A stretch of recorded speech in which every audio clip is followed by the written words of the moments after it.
We've all felt that stomach-dropping panic of standing up to present. It feels exactly like being dropped into a foreign city, surrounded by a dense crowd with no map and no idea where to go. But what if you didn't have to memorize a massive speech? Think of your role differently. You are a tour guide, helping your audience navigate through a series of specific stops. In this setup, your presentation is the journey, and your audience members are the tourists. Those 6 slides you are required to show, they are just 6 well-marked stops on a map. All you have to do is walk your group from one stop to the next. To keep your group together, you use something called signposting. These are simple connecting phrases, like saying, "moving on to the next slide," that point the way. They tell your audience exactly where to look so nobody gets lost. By treating your presentation as a guided tour, you remove the panic of figuring out what to say next.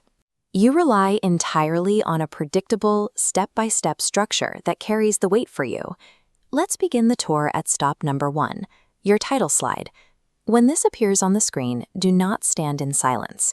Look directly at your audience, take a breath, and welcome them. Deliberately slowing down your words here is a highly effective way to calm your early nerves. Your tourists need to know who is guiding them and where they are going.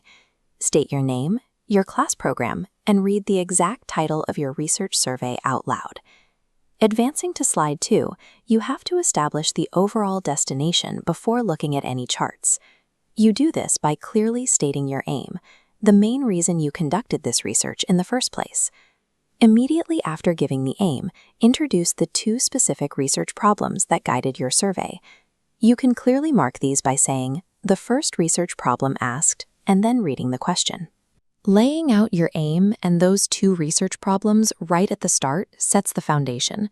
It ensures your audience completely understands what we are looking for before they have to process any complicated data. We arrive at the main sites on our tour, slides 3 and 4. This is the most complex section because this is where you reveal the actual data you collected to answer your research problems. To explain this data clearly, you will use a strict 4-step method for both slides. Step 1, introduce. Step 2, report. Step 3, compare. And Step 4, speculate. This animated chart shows a standard set of survey results. Step 1 is to introduce the visual by telling the audience exactly what it represents. Step 2 is to report the main findings.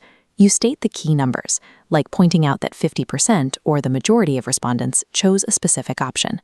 Step 3 is to compare. You link different parts of the data together.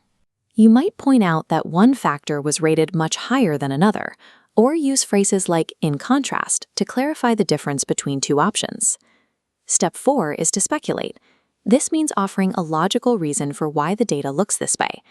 You use cautious, uncertain language, like saying a result may be because of a lack of training, or it could suggest a problem with the rules. Presenting data without speculating is just reading numbers off a screen.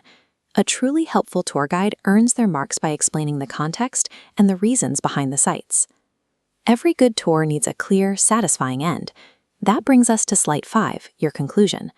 A proper conclusion is built using 5 interlocking steps. This diagram shows how those steps stack together to form a solid ending. First, you use a signpost phrase to mark the end. Second, you restate your aim. Third, you state your single most important finding. Fourth, you interpret what that finding means. And fifth, you provide a clear recommendation. Never introduce brand new information at this stage. If a fact or a source wasn't discussed in your earlier slides, it absolutely cannot be added to your conclusion. Make sure your final recommendation ties directly back to your survey data. Your sample size is small, so avoid claiming that your results apply to everyone. Using language that suggests your survey proves a fact will cost you marks. By following these 5 steps in exact order, your audience leaves the presentation understanding exactly what the data means and what action should happen next. Finally, we reach the last stop on our map, slide 6. This is your closing impression. Maintain eye contact with your group, smile, and deliver a simple, polite "thank you for your attention." In these final moments, avoid informal phrases like "I'm done." Do not rush your final sentence, and make sure to pause for a second before stepping away from the screen to let the ending breathe. Before presentation day, run through a quick mental checklist. Practice the pronunciation of difficult words out loud. Use a formal, objective way of speaking, where you focus on the actions, like saying, "The survey was conducted," and time yourself speaking at a slow, steady pace. Presenting doesn't have to be a confusing, stressful scramble.